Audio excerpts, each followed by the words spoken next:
Calon istriku, Resti, memilih meninggalkanku yang terlihat miskin demi seorang dokter yang menjanjikan segalanya. Ia tidak tahu bahwa 7 hari kemudian, kami akan bertemu kembali di sebuah acara peresmian rumah sakit yang sangat megah. Dan di sana, sebuah rahasia besar akan terungkap. Sebelum melanjutkan ceritanya, mari tuliskan di komentar, dari mana kamu menonton video ini. Semoga yang sudah subscribe channel ini, kami doakan dimudahkan urusannya, dilancarkan rezekinya, disehatkan badannya, dan dikabulkan semua doanya. Amin. Mari kita mulai ceritanya. Udara sore di gang sempit itu selalu membawa aroma yang khas, gabungan dari bau masakan rumahan, asap knalpot motor yang melintas, dan wangi bunga melati dari halaman tetangga. Di dalam sebuah kontrakan kecil berdinding tripleks, Purwanto sibuk membenahi jas abu-abu miliknya. Setelan itu sudah agak lusuh. Beberapa lipatannya mulai pudar, tetapi ia merapikannya dengan penuh perhatian, seolah-olah itu adalah seragam paling berharga di dunia. Di depannya, di atas meja yang hanya cukup untuk 2 piring, ada sebuah bingkai foto. Di dalamnya, senyum Resti begitu lebar, matanya memancarkan kebahagiaan yang tulus, bersanding dengan senyum tipis Purwanto. Mereka berdua terlihat sangat sederhana, tetapi pancaran cinta di mata mereka begitu nyata. Besok adalah hari bersejarah, hari di mana ia dan Resti akan mengikat janji sehidup semati. Namun, entah kenapa, hati Purwanto dilanda kegelisahan yang tak beralasan. Ia mencoba mengabaikannya, membisikkan pada dirinya sendiri bahwa ini hanya ketegangan menjelang hari besar. Ia membayangkan Resti mengenakan kebaya putih yang sudah mereka pilih bersama, membayangkan saat mereka mengucapkan ikrar suci, dan membayangkan kehidupan sederhana yang akan mereka bangun, perlahan tapi pasti. Purwanto tidak memiliki banyak harta, tetapi ia memiliki rencana, tekad, dan cinta yang tulus. Ia yakin itu semua lebih dari cukup untuk membangun sebuah keluarga. Lalu, sebuah ketukan terdengar di pintu. Bukan ketukan yang tergesa-gesa, melainkan ketukan yang pelan, nyaris ragu. Purwanto beranjak, membuka pintu dengan senyum yang sudah ia siapkan. Namun, senyum itu perlahan luntur saat ia melihat wajah Resti. Wanita itu berdiri di ambang pintu, bukan dengan wajah ceria seperti biasanya, melainkan dengan tatapan kosong yang ia tak kenali. Ada sesuatu yang berbeda, sesuatu yang dingin, memancarkan jarak yang tak terlihat. Resti melangkah masuk, tidak seperti biasanya yang langsung merangkulnya. Ia duduk di kursi, tangannya saling menggenggam erat, terlihat gelisah. "Pur," panggilnya. Suaranya serak. "Ada yang ingin aku bicarakan." Jantung Purwanto berdegup kencang. Firasat buruknya seolah menjadi kenyataan. Ia duduk di hadapan Resti, matanya menatap lekat, mencoba membaca apa yang ada di pikiran wanita itu. "Ada apa, Resti? Kenapa kamu terlihat tidak baik?" Tanyanya lembut. Tangannya terulur mencoba meraih tangan Resti, tetapi Resti menariknya menjauh. Gerakan kecil itu terasa seperti pukulan keras di dadanya. Resti menghela napas panjang, matanya menghindari tatapan Purwanto. Aku tidak bisa melanjutkan pernikahan ini, Pur." Kata-kata itu terasa seperti ledakan. Dunia Purwanto yang baru saja ia susun rapih, tiba-tiba hancur berkeping. "Kenapa? Apa salahku, Resti?" Suaranya bergetar, tidak lagi lembut. Ia tidak mengerti. "Semua berjalan baik-baik saja. Bukan salahmu," jawab Resti. Akhirnya menatapnya, tetapi matanya tidak lagi memancarkan kehangatan yang sama. "Ini salahku. Aku menyadari kita tidak cocok. Kamu terlalu sederhana." "Sederhana? Sejak awal kamu sudah tahu, Resti. Kamu bilang kamu tidak peduli. Kita akan membangun semuanya bersama-sama, kan?" Purwanto tidak bisa menerima alasan itu. Mereka telah melewati banyak hal bersama. Ia selalu jujur tentang kondisinya. Resti menggeleng. "Itu dulu, Pur. Sebelum aku tahu apa yang sebenarnya aku inginkan dalam hidup." Ia berhenti sejenak, menelan ludah. "Aku bertemu dengan pria lain, Purwanto. Dia bisa memberiku apa yang tidak bisa kamu berikan. Dia bisa memberiku masa depan yang lebih baik." Purwanto terdiam, lidahnya kelu. Ia tidak bisa mengeluarkan sepatah kata pun. Bayangan wajah mereka di bingkai foto di atas meja seolah mengejeknya. "Siapa dia?" tanyanya. Suaranya nyaris seperti bisikan. "Dia seorang dokter. Namanya Kurniawan," jawab Resti, dengan nada yang berubah menjadi bangga. "Dia bekerja di salah satu rumah sakit ternama. Dia memiliki segalanya, Pur. Mobil mewah, apartemen, kehidupan yang aku impikan." Satu kalimat itu, kehidupan yang aku impikan, adalah pengakuan paling menyakitkan yang pernah didengar Purwanto. Ia menyadari bahwa selama ini, cinta yang ia yakini Resti rasakan hanyalah sebuah ilusi. Bagi Resti, Purwanto hanyalah pemberhentian sementara sebelum ia menemukan tiket menuju kehidupan yang lebih baik. Purwanto menunduk, menatap lantai yang kotor. Air matanya tidak menetes, tetapi hatinya terasa seperti dihantam ribuan palu. Ia merasakan seluruh energi dalam tubuhnya terkuras habis. Setelah beberapa saat hening yang memilukan, ia mengangkat kepalanya, memaksakan sebuah senyuman. Senyum itu terasa sangat pahit. "Baiklah," katanya. Suaranya kini tenang. Tenang yang mengerikan. "Jika itu yang kamu inginkan, Resti, kamu bahagia." Resti terlihat sedikit terkejut dengan reaksinya yang begitu tenang. Ia kira Purwanto akan marah, berteriak, atau memohon. Tetapi pria itu hanya berdiri, lalu berjalan ke arah bingkai foto. Ia mengambilnya, menatapnya sejenak, lalu meletakkannya kembali, membalikan bingkai itu sehingga wajah mereka tidak terlihat. Seolah-olah mereka tidak pernah ada. Resti merasa bersalah, tetapi ia segera menepisnya. Ia harus melangkah maju. Ia sudah membuat pilihan. Aku pergi, Pur. "Pergilah," jawab Purwanto tanpa menoleh. "Dan jangan pernah kembali." Pintu kontrakan itu tertutup, meninggalkan Purwanto sendirian di dalam ruangan yang kini terasa lebih dingin, lebih hampa dari sebelumnya. Ia duduk di lantai, bersandar pada dinding yang usang. Ia tidak menangis. Ia hanya memejamkan mata, membiarkan kenangan tentang Resti, tentang janji-janji yang telah mereka bangun di bawah langit senja, hancur menjadi debu. Hati Purwanto telah hancur. Tetapi ia tahu, ini bukanlah akhir. Ini adalah awal dari sesuatu yang lain. Hujan gerimis mulai turun, menampar kaca jendela apartemen Resti yang terletak di lantai 8. Resti menatap tetesan air yang menuruni jendela dengan tatapan kosong. Di tangannya, segelas teh hangat sudah mendingin. Di kepalanya, percakapan dengan Purwanto masih berputar, menciptakan rasa bersalah yang menusuk. Ia tahu, cara ia membatalkan pernikahan itu sangat kejam. Tetapi ia mencoba meyakinkan dirinya bahwa itu adalah satu-satunya jalan. Ia tidak bisa lagi berpura-pura. Ia telah menemukan cinta yang lain, yang jauh lebih menjanjikan. Pikirannya melayang kembali. Ke hari pertama ia bertemu Kurniawan. Itu terjadi di sebuah kafe, tempat ia bekerja paruh waktu. Kurniawan datang untuk minum kopi, mengenakan jas dokter yang rapi. Mereka tidak sengaja bertabrakan, dan kopi Kurniawan tumpah membasahi kemejanya. Kurniawan, alih-alih marah, justru tersenyum ramah dan mengatakan itu bukan masalah. Ia bahkan memberinya kartu nama. Dari situlah semuanya dimulai. Hubungan mereka berkembang pesat. Kurniawan adalah sosok yang sempurna. Ia tampan, cerdas, dan yang paling penting, ia memiliki segala-galanya setiap kali mereka berkencan. Kurniawan akan mengajaknya ke tempat-tempat mahal, restoran berbintang 5, atau mengajaknya naik mobil sportnya yang mengilap. Ia selalu bercerita tentang pekerjaannya yang prestisius, tentang bagaimana ia membantu banyak orang, dan tentang betapa sulit dan berat pekerjaan seorang dokter. Resti merasa bangga berada di sisinya.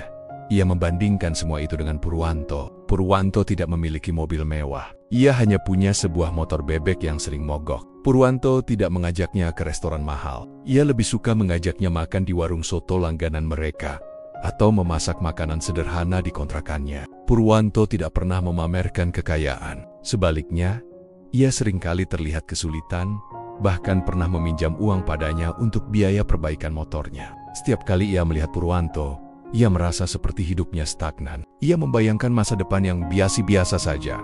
Sebuah rumah kecil, anak-anak, dan hidup yang penuh perjuangan.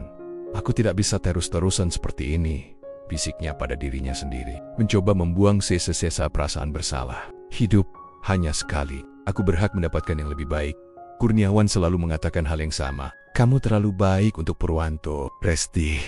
Kamu pantas mendapatkan yang lebih baik," bisiknya suatu malam saat mereka berada di apartemen Kurniawan yang megah. Apartemen itu sangat berbeda dari kontrakan Purwanto yang sempit dan berbau apek. Apartemen Kurniawan wangi dan lapang, dilengkapi dengan perabotan mahal dan pemandangan kota yang menakjubkan.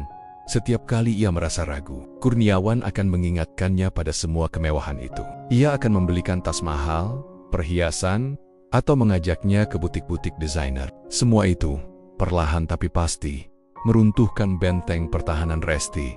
Ia mulai berpikir bahwa cinta saja tidak cukup. Cinta butuh materi. Cinta butuh jaminan, Resti. "Kamu di mana?" Sebuah pesan masuk dari Kurniawan. Resti tersenyum, segera membalas pesannya. "Di apartemen." "Kenapa, sayang? Aku di depan apartemenmu. Yuk, kita makan malam. Ada hal penting yang ingin aku bicarakan." Jantung Resti berdebar. Ia segera berdandan, mengenakan gaun paling bagusnya. Ia menatap pantulan dirinya di cermin, mencoba meyakinkan dirinya sendiri bahwa ia telah membuat keputusan yang benar. Ia memang pantas mendapatkan kehidupan yang lebih baik. Ia pantas menjadi istri seorang dokter. Di restoran mewah, Kurniawan menceritakan rencana masa depannya. Aku akan pindah ke rumah sakit baru Resti, yang terbaik di kota ini. Katanya bangga. Aku sudah berdiskusi dengan direkturku. Mereka sangat tertarik dengan ide-ideku. Resti terkesima. Rumah sakit baru, kapan? 7 hari lagi? Jawab Kurniawan. Matanya berbinar. Aku akan mengajakmu ke acara peresmiannya. Kamu akan bertemu dengan semua petinggi rumah sakit. Aku akan perkenalkan kamu sebagai calon istriku. Satu kalimat itu, calon istriku, membanjiri hati Resti dengan euforia. Ia membayangkan dirinya berdiri di samping Kurniawan, mengenalkan diri sebagai Nyonya Dokter Kurniawan. Ia akan menjadi pusat perhatian, dikagumi, dan dihormati. Semua bayangan itu membuat bayangan Purwanto yang sedih di pintu kontrakan kecilnya terasa kabur. Ia tidak lagi melihat wajahnya yang hancur, hanya senyum kemenangan Kurniawan. Resti memegang tangan Kurniawan erat. Tentu, aku mau. Aku tidak sabar 7 hari lagi sayang. Setelah itu, semuanya akan berubah, bisik Kurniawan. Aku janji. Di bawah bayang-bayang janji-janji manis itu, Resti membiarkan dirinya terbuai dalam ilusi. Ia benar-benar telah menutup pintu hatinya untuk Purwanto, membiarkan cinta yang tulus terkubur demi kemewahan semu. Ia tidak tahu bahwa 7 hari ke depan, ilusi itu akan pecah dan membawanya pada kenyataan yang jauh lebih pahit dari yang bisa ia bayangkan. Hari-hari setelah kepergian Resti terasa seperti abadi bagi Purwanto. Kontrakannya yang dulu hangat kini terasa begitu dingin dan hampa. Motor bebeknya yang terparkir di depan, yang dulu sering mengantarnya dan Resti berkeliling, kini terlihat begitu usang. Purwanto tidak lagi menyentuhnya. Piring dan gelas yang biasanya berpasangan, kini hanya ia gunakan satu, seolah-olah ia adalah satu-satunya orang di dunia. Ia mencoba melanjutkan hidup. Pagi-pagi sekali, ia sudah meninggalkan kontrakan kecilnya. Ia tidak lagi pergi ke tempat kerja lamanya yang sederhana. Sebaliknya, ia naik taksi online, menuju ke sebuah gedung pencakar langit di pusat kota. Di sana, di lantai paling atas, terukir sebuah nama yang tidak pernah ia sebutkan pada Resti. PT Sentosa Abadi Property. Di balik identitasnya yang sederhana sebagai Purwanto yang miskin, ia adalah sosok CEO muda yang visioner dan sukses. Kantornya sangat luas, berdesain minimalis modern dengan pemandangan kota yang menakjubkan. Di meja kerjanya yang besar, tumpukan dokumen menunggunya. Selama ini, ia selalu pulang pergi ke rumahnya yang lain, sebuah penthouse mewah di salah satu gedung paling elit di Jakarta. Ia hanya menggunakan kontrakan kecil itu sebagai tempat persinggahan, tempat ia bisa melupakan sejenak statusnya dan hidup layaknya orang biasa. Bersama Resti, ia mencintai Resti apa adanya, dan ia ingin memastikan Resti mencintainya apa adanya, bukan karena kekayaannya. Ia tidak pernah berpikir bahwa rahasia itu akan menjadi alasan kehancuran hubungannya. Hari itu, suasana hatinya lebih suram dari biasanya. Tumpukan berkas yang biasanya ia selesaikan dengan cepat, kini terasa begitu berat. Ia mencoba mengalihkan pikirannya ke pekerjaan, tetapi wajah Resti terus muncul. Wajahnya yang sedih, yang memohon saat ia membatalkan pernikahan. Purwanto tahu, Resti memohon karena terpaksa. Ia telah membuat Resti memilih antara dirinya dan harta. Ia tidak pernah memberitahu Resti bahwa ia juga memiliki harta. Kenyataannya, ia jauh lebih kaya dari Kurniawan. Ia tidak pernah memamerkannya, Pak Purwanto. Sebuah suara membuyarkan lamunannya. Asistennya, Andika, berdiri di ambang pintu, membawa sebuah map. Andika adalah satu-satunya orang yang tahu cerita hidupnya. Ia adalah orang kepercayaan Purwanto. Ya Andika, ini laporan kemajuan untuk proyek Rumah Sakit Harapan Sejahtera Pak. Semuanya sudah siap, tinggal menunggu acara peresmian 7 hari lagi. Purwanto mengangguk. Proyek Rumah Sakit Harapan Sejahtera adalah proyek terbesarnya. Sebuah rumah sakit swasta yang didanai sepenuhnya olehnya. Dibangun dengan visi untuk memberikan layanan kesehatan terbaik bagi masyarakat tanpa memandang status. Ia tidak pernah mengira bahwa proyek inilah yang akan menyatukan kembali takdirnya dengan Resti. Bagaimana dengan persiapan peresmian? Sudah menghubungi semua petinggi yang terkait? Tanya Purwanto, suaranya kembali profesional. Sudah, Pak. Direktur utama, kepala staf, dan semua petinggi rumah sakit sudah mengonfirmasi kehadiran. Oh, dan Dr. Kurniawan juga akan hadir. Pak, dia adalah salah satu dokter andalan yang akan ditempatkan di sana. Mendengar nama itu, Purwanto merasakan sebuah gejolak aneh di dadanya. Ada sedikit rasa sakit, tetapi lebih banyak rasa penasaran. Siapa sebenarnya Kurniawan? Mengapa ia harus berhadapan dengan pria itu lagi? Bagus, Jawab Purwanto, suaranya tetap datar. Pastikan semuanya berjalan lancar, Andika. Aku akan datang sebagai perwakilan dari PT Sentosa Abadi. Tentu, Pak. Oh ya, ada satu hal lagi. Bapak diminta untuk memberikan sambutan sebagai donatur utama di akhir acara. Purwanto mengangkat alisnya, terkejut. Aku, bukannya sudah ada perwakilan lain? Iya, Pak. Tapi mereka ingin Bapak yang naik panggung. Mereka merasa kehadiran Bapak sebagai donatur utama akan memberikan kesan yang kuat. Ini adalah kesempatan bagus untuk memperkenalkan Bapak di mata publik. Purwanto berpikir sejenak. Selama ini ia selalu menghindari sorotan media. Ia lebih suka bekerja di balik layar. Namun kali ini ada sesuatu yang berbeda. Ada dorongan kuat yang membuatnya ingin menerima tawaran itu. Mungkin inilah saatnya bagi dunia untuk tahu siapa dia sebenarnya. Ini saatnya untuk meluruskan kesalahpahaman. Ia tersenyum tipis. Baiklah, siapkan naskah sambutannya. Aku akan datang.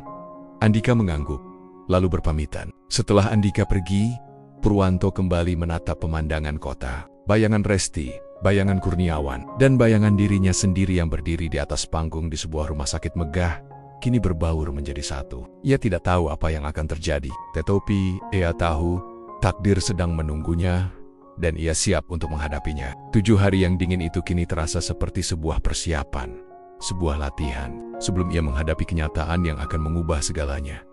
Langit di atas kota Jakarta cerah. Sebuah kontras yang mencolok dengan mendung di hati Resti.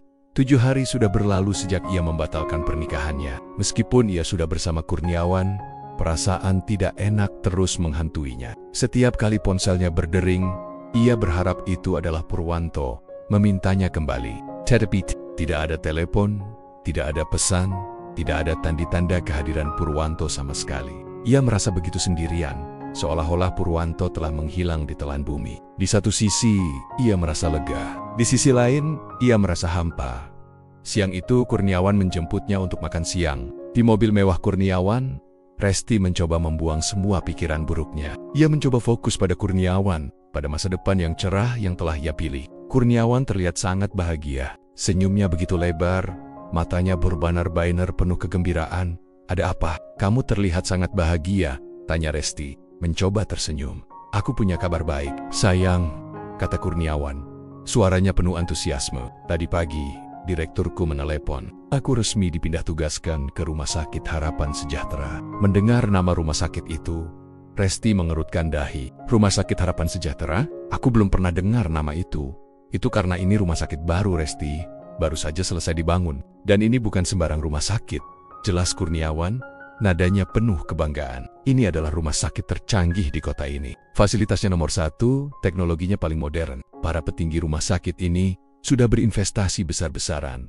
Dan mereka merekrut para dokter terbaik. Dan aku, Resti, aku adalah salah satunya. Aku akan menjadi kepala tim medis di sana. Resti terkesima. Kepala tim medis? Bayangan Kurniawan yang selama ini sudah tampak hebat, kini menjadi 2 kali lipat lebih hebat. Ia merasa bangga dan beruntung. Ia tidak lagi merasa bersalah meninggalkan Purwanto. Keputusannya adalah yang terbaik. Kurniawan adalah pria yang akan memberinya kehidupan yang lebih dari sekadar cukup.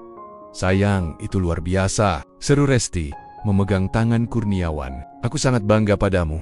Aku juga sangat bangga padamu, sayang, balas Kurniawan, menggenggam tangan Resti erat. Dan karena ini adalah hari yang besar bagiku, aku ingin kamu ada di sisiku. Maksudmu, acara peresmiannya malam ini. Aku sudah mendapatkan 2 tiket. Aku ingin kamu menemaniku, Resti. Aku ingin kamu melihat sendiri betapa megahnya tempat aku akan bekerja. Aku ingin kamu bertemu dengan semua orang penting di sana. Resti merasakan jantungnya berdebar. Peresmian sebuah rumah sakit mewah? Ini adalah kesempatan yang tidak boleh ia lewatkan. Ini adalah momen di mana ia bisa memamerkan pada dunia bahwa ia telah membuat pilihan yang benar. Ia akan menjadi kekasih seorang dokter sukses yang bekerja di rumah sakit elit. Kehidupan yang ia impikan kini terasa begitu dekat. Tentu saja, aku akan menemanimu, jawab Resti. Matanya berbinar-binar. Aku akan memakai gaun terbaikku. Kurniawan tersenyum, lalu mencium tangan Resti. Malam ini sayang, malam ini akan menjadi malam yang tak terlupakan. Resti mengangguk, hatinya dipenuhi kegembiraan. Bayangan-bayangan kemewahan, pujian, dan kehidupan yang lebih baik kini menghapus semua sisa keraguan yang ada di hatinya. Ia tidak tahu bahwa malam yang ia kira akan menjadi malam kejayaan akan menjadi malam tergelap dalam hidupnya. Ia tidak tahu bahwa undangan itu adalah undangan menuju kehancuran yang ia ciptakan sendiri. Malam peresmian tiba. Resti berdiri di depan cermin, mengagumi pantulan dirinya. Ia mengenakan gaun malam berwarna merah marun yang pas memeluk tubuhnya, dengan potongan leher yang elegan. Sepatu hak tingginya berkilau, dan riasan wajahnya terlihat sempurna. Malam ini, ia tidak ingin terlihat seperti Resti yang biasa. Ia ingin terlihat seperti seorang wanita dari kasta sosial yang berbeda. Wanita yang pantas berdiri di samping Dr. Kurniawan, tepat pukul 7 malam. Bel pintu apartemennya berdering. Resti membuka pintu dengan senyum yang telah ia siapkan, dan di depannya berdiri Kurniawan, mengenakan setelan jas hitam yang rapi. Pria itu terlihat sangat tampan dan berwibawa. Matanya memancarkan kekaguman saat melihat Resti. "Kamu terlihat sangat cantik, sayang," bisiknya. "Kamu juga, sayang." "Sangat tampan," balas Resti. Mereka pun bergegas menuju mobil mewah Kurniawan. Sepanjang perjalanan, Resti tak henti-hentinya membayangkan kemewahan yang menantinya. Kurniawan menceritakan detail-detail kecil tentang rumah sakit itu, tentang bagaimana ia akan bekerja, tentang renkan-renkononia di masa depan. Resti mendengarkan dengan penuh kekaguman. Mobil mereka berhenti di depan sebuah gedung yang megah. Lampu-lampu sorot menerangi fasadnya yang modern. Koheko-KH besar memantulkan cahaya gemerlap kota. Di atas pintu masuk, sebuah tulisan neon berwarna biru terang terpasang. Rumah Sakit Harapan Sejahtera. Resti menatapnya dengan takjub. Ini bukan rumah sakit biasa. Ini adalah sebuah mahakarya, sebuah gedung yang menjulang, memancarkan aura kemewahan dan kesuksesan. Resti merasa bangga. Ia akan menjadi bagian dari semua ini. Mereka melangkah masuk. Di dalam, suasana lebih gemerlap lagi. Para tamu mengenakan pakaian-pakaian mewah. Mereka saling menyapa dan bercengkrama, menciptakan suasana yang berkelas. Resti merasa sedikit minder, tetapi Kurniawan memegang tangannya dengan erat, seolah-olah mengatakan, "Kamu pantas berada di sini." Di tengah keramaian, Resti mencoba menyesuaikan diri. Ia menatap orang-orang, mencoba menebak profesi dan status mereka. Tiba-tiba, matanya menangkap siluet yang sangat ia kenal. Siluet seorang pria yang sedang berbicara dengan beberapa orang penting di sudut ruangan. Resti membeku. Pria itu tidak salah lagi. Itu adalah Purwanto. Purwanto mengenakan setelan jas mahal yang pas di tubuhnya. Rambutnya disisir rapi, dan ia terlihat sangat berbeda dari Purwanto yang biasa ia lihat. Purwanto yang selalu memakai kaos atau kemeja flanel lusuh. Resti merasa bingung. Jantungnya berdegup kencang. Ia mengusap matanya, berpikir ia salah lihat. Tetapi tidak, itu memang Purwanto. Purwanto sedang tertawa. Tawa yang sangat Resti kenali. Ia terlihat begitu berwibawa dan percaya diri. Aura yang tak pernah ia lihat sebelumnya. Purwanto yang dulu selalu terlihat pemalu dan menunduk. Purwanto yang ini adalah orang yang sama sekali berbeda. Resti merasa canggung. Ia bersembunyi di balik Kurniawan, berharap Purwanto tidak melihatnya. Tetapi, seolah-olah takdir sedang mempermainkannya. Purwanto menoleh, dan mata mereka bertemu. Resti membeku. Ia tidak tahu harus bereaksi seperti apa. Ia hanya menatap Purwanto dengan tatapan kosong. Purwanto, di sisi lain, hanya tersenyum tipis. Bukan senyum ramah yang biasa ia tunjukkan. Senyum itu terasa dingin, seperti sebuah pertanyaan tanpa kata. Seolah-olah ia sedang berkata, "Mengapa kamu di sini, Resti?" Resti ingin berlari, bersembunyi. Ia ingin melupakan bahwa ia pernah mengenal Purwanto. Ia ingin melupakan bahwa ia pernah menolak pria itu. Di mata Kurniawan, Purwanto hanyalah bayangan masa lalu yang tidak penting. Tetapi di mata Resti, Purwanto yang berdiri di sana adalah sebuah pertanyaan besar. Sebuah misteri yang perlahan-lahan mulai terbuka, dan ia takut dengan jawabannya. "Ada apa, Resti?" tanya Kurniawan, menyadari perubahan ekspresi Resti. Resti menggeleng, tidak bisa berkata apa-apa. Ia terus menatap Purwanto, yang kini melanjutkan percakapan dengan orang-orang penting itu. Hatinya dipenuhi dengan firasat yang tidak menyenangkan. Ia tahu, malam ini tidak akan berjalan sesuai rencananya. Malam ini, ia akan menghadapi sesuatu yang ia hindari. Suasana di aula peresmian semakin meriah. Lampu-lampu kristal di langit-langit memancarkan cahaya keemasan, menyoroti setiap sudut ruangan. Resti, meskipun gaunnya yang indah, tidak bisa merasakan kegembiraan itu. Pikirannya terus berputar, mencoba memahami kehadiran Purwanto di tempat semewah ini. Ia mencoba mengabaikannya, membisikkan pada dirinya sendiri bahwa Purwanto mungkin hanya seorang tamu biasa, seorang karyawan rendahan yang beruntung bisa hadir di acara ini, Kurniawan menarik Resti ke bar, mengambil 2 gelas sampanye. "Ayo kita bersulang sayang," katanya riang, "untuk masa depan kita. Untuk karirku yang baru." Resti mengangkat gelasnya, tetapi bibirnya hanya tersenyum tipis. Ia menenggak sampanye itu, berharap bisa menyingkirkan semua pikiran buruknya, tetapi tidak berhasil. Wajah Purwanto terus terbayang. Tak lama kemudian, sebuah suara menggema dari pengeras suara, mengundang semua tamu untuk berkumpul. "Hadirin sekalian, selamat malam. Mari kita mulai acara peresmian Rumah Sakit Harapan Sejahtera." Direktur utama rumah sakit, seorang pria paruh baya yang berwibawa, naik ke atas panggung. Ia memberikan sambutan yang panjang lebar, menceritakan visi dan misi rumah sakit ini. Ia menekankan bahwa ini adalah sebuah proyek yang besar, yang membutuhkan dukungan banyak pihak. Resti berdiri di samping Kurniawan, mencoba fokus pada pidato sang direktur. Ia menahan napas, menunggu momen yang paling penting, pengumuman donatur. Ia yakin nama Kurniawan pasti akan disebut. Kurniawan terlihat sangat percaya diri. Ia tersenyum pada Resti, seolah-olah ia sedang berkata, "Lihatlah sayang, aku adalah pahlawanmu. Dan kini, kita sampai pada sesi yang paling kita tunggu-tunggu," kata direktur utama. Suaranya terdengar lantang dan bersemangat, yaitu pengumuman donatur-donatur kita yang sangat berharga. Tanpa mereka, proyek sebesar ini tidak akan pernah terwujud. Resti merasakan jantungnya berdebar kencang. Kurniawan menggenggam tangannya erat, matanya menatap panggung. Ia menunggu namanya disebut. "Kami mengucapkan terima kasih yang sebesar-besarnya kepada Tuan Lim, Tuan Chandra, dan Nyonya Widya atas sumbangsih mereka yang tidak ternilai." Lanjut direktur utama, nama-nama itu disebutkan satu persatu, dan tepuk tangan menggema di seluruh ruangan. Resti tidak mendengar nama Kurniawan. Ia mulai merasa sedikit gelisah. Dan terakhir, tetapi yang paling utama, kata direktur utama, menatap ke arah kerumunan. "Kami ingin mengucapkan terima kasih yang tak terhingga kepada sosok di balik semua ini. Seseorang yang telah menginvestasikan waktu, tenaga, dan seluruh hatinya untuk mewujudkan mimpi ini. Seseorang yang telah menyumbangkan sebagian besar hartanya demi rumah sakit ini." Resti menahan napas. Siapa yang bisa menjadi donatur utama untuk proyek sebesar ini? Kurniawan di sampingnya juga terlihat tegang. Direktur utama tersenyum, lalu berteriak dengan penuh semangat. "Dengan bangga kami persembahkan donatur utama kita, Bapak Purwanto." Suasana hening sejenak, lalu riuh tepuk tangan menggema. Resti membeku di tempat. Kepalanya terasa pusing. Ia menatap panggung dan melihat sosok Purwanto yang berjalan santai menuju panggung. Purwanto tidak lagi memakai jas lusuh yang ia kenal. Ia memakai jas mahal yang pas di tubuhnya.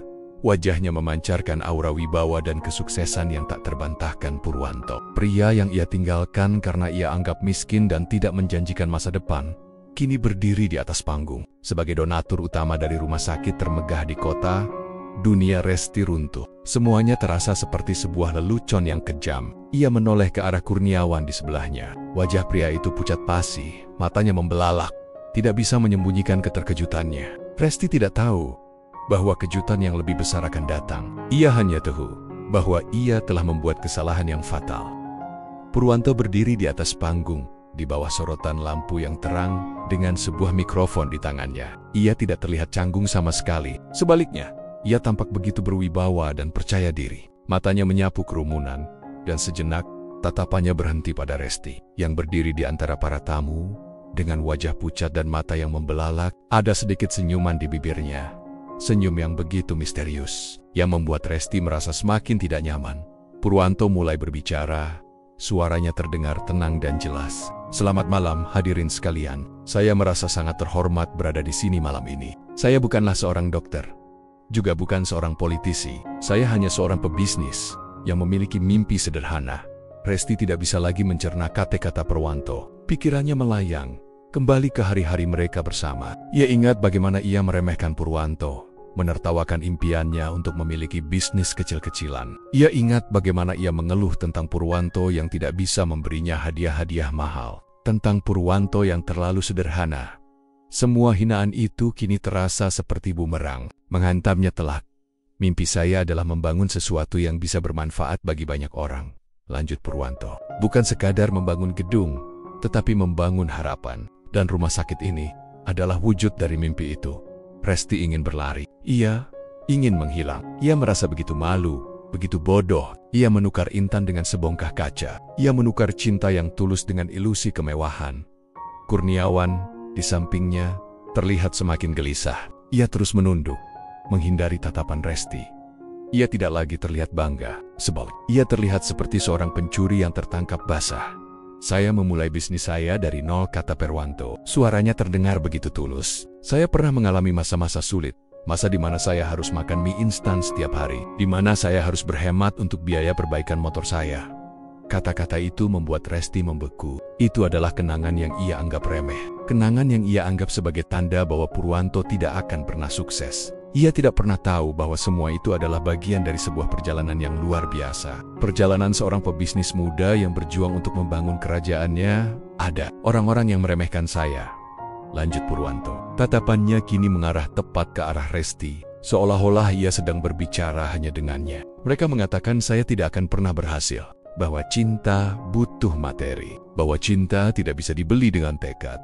Resti merasakan matanya memanas. Ia menahan air matanya agar tidak jatuh. Kata-kata itu begitu menusuk. Purwanto tidak menyebut namanya Tetopi Ea Tahu. Purwanto sedang membicarakan dirinya. Tapi saya percaya bahwa pada akhirnya ketulusan dan kerja keras akan membuahkan hasil, kata Perwanto. Suaranya kini terdengar lebih kuat. Saya bersyukur mimpi ini akhirnya terwujud. Semoga rumah sakit ini bisa menjadi tempat bagi orang-orang untuk menemukan harapan. Terima kasih. Purwanto mengakhiri sambutannya. Tepuk tangan riuh menggema, tetapi Resti tidak mendengarnya. Ia hanya mendengar kata-kata Purwanto yang terus berulang di kepalanya. Ia merasakan dunianya hancur. Ia menoleh ke arah Kurniawan, yang kini terlihat sangat pucat. Ia mulai curiga. Mengapa Kurniawan, seorang dokter yang dipindahkan ke rumah sakit ini, tidak tahu tentang identitas Purwanto? Atau jangan-jangan Resti menatap Kurniawan dengan mata penuh pertanyaan. Pria itu menghindari tatapannya, seolah-olah ia sedang menyembunyikan sesuatu yang besar. Resti tahu ada sesuatu yang salah. Ia tidak hanya kehilangan Purwanto, tetapi ia juga kehilangan segalanya. Begitu acara selesai, Resti buru-buru menarik Kurniawan ke sudut ruangan yang sepi, jauh dari keramaian. Jantungnya berdebar kencang, perpaduan antara kemarahan dan kebingungan. Kurniawan, panggilnya. Suaranya bergetar. Jelaskan padaku, siapa sebenarnya Purwanto? Kurniawan menunduk, tidak berani menatap mata Resti. Ia terlihat seperti anak kecil yang tertangkap basah berbohong. Resti, aku bisa jelaskan. Jelaskan apa? Kenapa pria yang kubuang karena miskin ternyata adalah donatur utama rumah sakit tempat kamu bekerja? Dan kenapa kamu tidak tahu apa-apa? Atau jangan-jangan kamu tahu? Desak Resti. Suaranya meninggi. Kurniawan menghela napas panjang, akhirnya mengangkat kepalanya. Matanya terlihat putus asa. Aku tidak tahu, Resti. Setidaknya, aku tidak tahu Purwanto adalah dia. Aku hanya tahu nama donatur utamanya, Purwanto. Aku tidak pernah tahu bahwa dia adalah Purwanto yang itu. Kenapa kamu tidak tahu? Karena aku bukan siopo-siopa di sini, Resti, teriak Kurniawan. Air matanya mulai menggenang. Aku hanya seorang dokter biasa. Aku tidak sepenting itu. Aku dipindahkan ke sini karena Purwanto lah yang memintaku dipindahkan. Mendengar itu, Resti merasakan pukulan telak. Maksudmu, kau berbohong pada aku selama ini? Kau pamerkan kekayaanmu, mobilmu, apartemenmu. Semua itu bukan milikmu? Kurniawan menggeleng. Mobil dan apartemen itu milik kakak. Dia pebisnis sukses, dan dia seringkali tidak menggunakannya. Aku hanya meminjamnya untuk mengesankanmu, Resti. Aku tahu kamu suka kemewahan. Aku ingin mendapatkanmu. Aku ingin mendapatkan kehidupan yang lebih baik. Dan saat itu, aku melihat Purwanto, pria yang begitu sederhana, pria yang terlihat tidak sebanding denganmu. Aku pikir, aku memiliki kesempatan. Resti tidak bisa lagi menahan air matanya. Air matanya terus mengalir, membasahi gaunnya yang indah. Ia merasa bodoh. Ia merasa begitu kotor. Ia telah dibohongi. Ia telah membuang intan demi sebongkah kaca. Ia telah menghancurkan cintanya sendiri demi sebuah ilusi. Jadi, kamu memanfaatkan aku? Tanya Resti. Suaranya dipenuhi amarah. Tidak, Resti. Aku mencintaimu, teriak Kurniawan, mencoba meraih tangan Resti, tetapi Resti menariknya menjauh. Cinta? Cinta macam apa itu? Jika dimulai dengan kebohongan, bentak Resti. Kamu mengambil keuntungan dari kebodohanku. Kamu memanfaatkan keambisiusanku. Aku tidak bisa bersamamu, Kurniawan. Kurniawan terdiam. Ia tahu, ia telah kehilangan Resti. Ia tidak bisa menyalahkan Resti. Ia tahu, ia telah membuat kesalahan yang fatal. Resti membalikkan badannya. meninggalkan Kurniawan sendirian di sudut ruangan. Ia tidak lagi peduli pada Kurniawan. Pikirannya hanya dipenuhi oleh satu nama, Purwanto. Ia harus menemui Purwanto. Ia harus meminta maaf. Ia harus memperbaiki semuanya. Ia yakin Purwanto masih mencintainya. Ia yakin Purwanto akan memberinya kesempatan kedua. Ia tidak tahu bahwa kali ini Purwanto yang akan mengambil keputusan. Resti berjalan keluar dari gedung rumah sakit yang megah, menembus kerumunan tamu yang mulai berhamburan pulang. Matanya menkari-kari sosok Purwanto. Ia melihatnya di dekat pintu masuk, sedang berbicara dengan asistennya, Andika. Ia tidak lagi memakai jas mahalnya. Ia sudah menggantinya dengan kemeja biasa. Tetapi aura wibawa yang ia pancarkan tetap sama. Resti menarik napas dalam-dalam, lalu melangkah maju. Kakinya terasa berat, tetapi ia memaksakan diri. Ia harus bicara dengan Purwanto. Ia harus menjelaskan semuanya. Purwanto, panggilnya. Suaranya serak. Purwanto menoleh. Matanya menatap Resti. Tidak ada lagi senyum misterius itu. Hanya tatapan dingin dan kosong. Tatapan yang sama saat mereka terakhir kali bertemu di kontrakan kecilnya. "Ada apa, Resti?" tanyanya. Suaranya datar. Ia tidak terdengar terkejut melihat Resti seolah-olah ia sudah tahu Resti akan datang. Resti tidak bisa lagi menahan air matanya. Ia menangis, terisak-isak. "Purwanto, aku minta maaf. Aku bodoh. Aku tidak tahu." Purwanto tetap diam. Ia hanya menatap Resti, membiarkan wanita itu meluapkan perasaannya. "Aku tahu aku salah. Aku dibutakan oleh uang. Aku dibutakan oleh ilusi. Aku minta maaf sudah membuangmu, Pur. Aku menyesal," kata Resti, suaranya dipenuhi penyesalan. Aku masih mencintaimu. Aku ingin kita kembali bersama. Aku ingin melanjutkan pernikahan kita. Aku ingin menjadi istrimu." Resti mengangkat kepalanya, menatap Purwanto dengan mata penuh harapan. Ia berharap Purwanto akan merengkuhnya, memaafkannya, dan membisikkan bahwa semuanya akan baik-baik saja. Tetapi tidak. Purwanto tidak bergerak. Wajahnya tetap datar, tanpa ekspresi. Ia hanya menatap Resti dengan tatapan yang dingin. "Aku tidak bisa." "Resti," kata Purwanto. Suaranya pelan, tetapi setiap kata terasa seperti sebuah pisau yang menusuk jantung Resti. Resti membeku. "Kenapa? Aku sudah minta maaf. Aku tahu, aku salah. Aku janji, aku akan berubah. Aku akan mencintaimu apa adanya, Pur, tanpa memandang hartamu."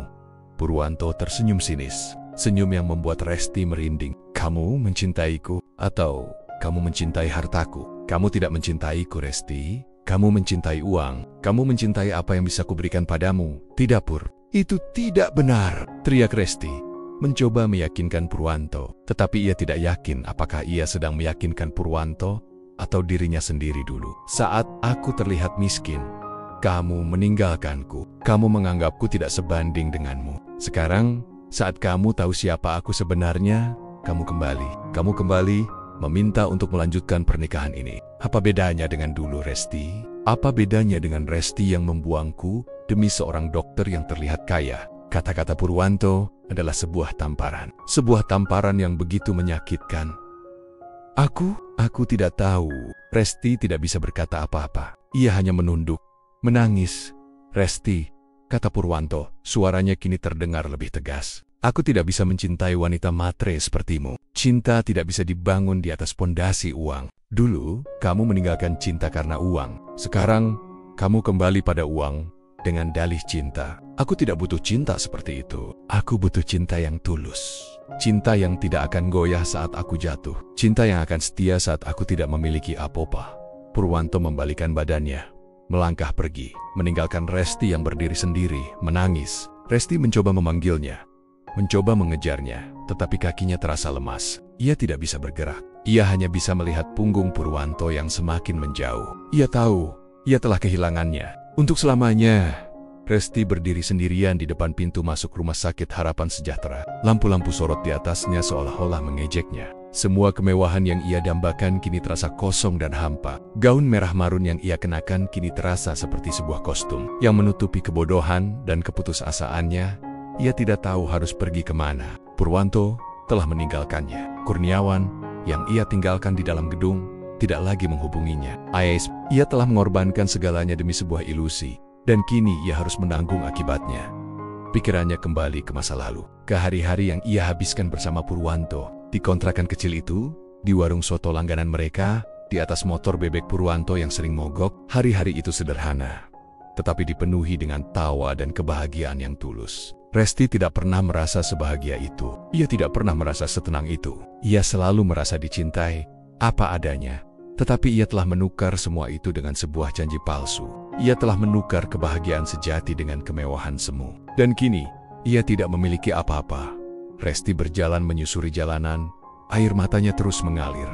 Ia tidak lagi peduli pada riasan wajahnya yang luntur, pada tatapan aneh orang-orang yang melihatnya. Ia hanya ingin pulang ke apartemennya yang dingin dan sepi. Apartemen itu kini terasa seperti sebuah penjara yang dibangun oleh keserakahannya sendiri.